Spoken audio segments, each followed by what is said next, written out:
Bonjour, aujourd'hui, nous allons parler d'un sujet essentiel pour toute personne qui envisage de s'expatrier.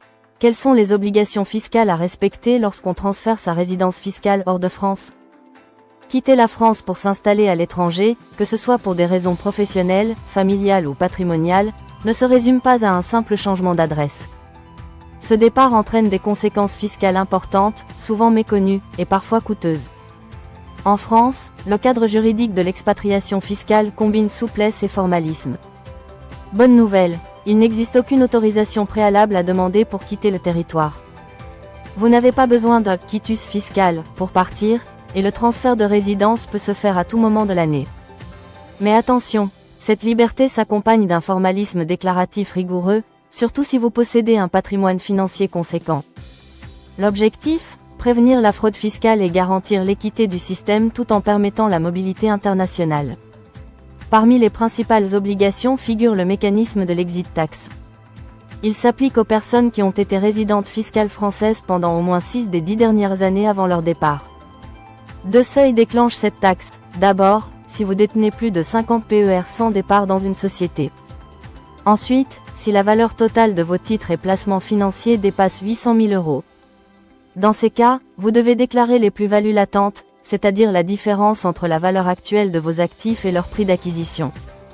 Cette déclaration est distincte de la déclaration de revenus habituelle et doit être renouvelée chaque année pendant 2 à 5 ans après le départ, selon votre situation. Cependant, bonne nouvelle pour les expatriés au sein de l'Union européenne ou de l'espace économique européen, vous pouvez bénéficier d'un sursis de paiement, sous certaines conditions. Partir de France ne signifie pas en finir avec l'administration fiscale française. Deux obligations principales peuvent subsister. Premièrement, si vous continuez à percevoir des revenus de source française, loyers, dividendes, salaires ou revenus professionnels, vous devez déposer une déclaration annuelle.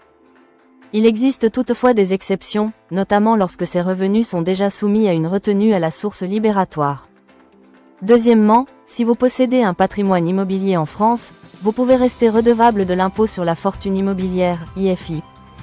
Cela concerne les biens, détenus directement ou indirectement, dont la valeur nette taxable dépasse 1,3 million d'euros.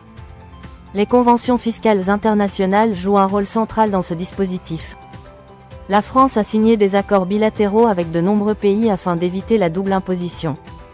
Ces conventions définissent quel État, la France ou le pays d'accueil, a le droit d'imposer vos revenus ou votre patrimoine. Chaque situation est unique. Selon votre destination, certains revenus pourront être exonérés en France, d'autres non. D'où l'importance d'analyser la convention fiscale applicable avant votre départ. En résumé, l'expatriation fiscale ne s'improvise pas. Entre liberté de départ et obligations déclaratives, le système français demande préparation, rigueur et anticipation. Pour éviter toute erreur, il est fortement recommandé de consulter un conseil fiscal spécialisé. Un accompagnement professionnel vous permettra de sécuriser votre départ et d'éviter tout risque de contentieux avec l'administration fiscale française. Merci d'avoir suivi cette vidéo. N'hésitez pas à liker, partager et vous abonner pour d'autres contenus sur la fiscalité internationale et l'expatriation.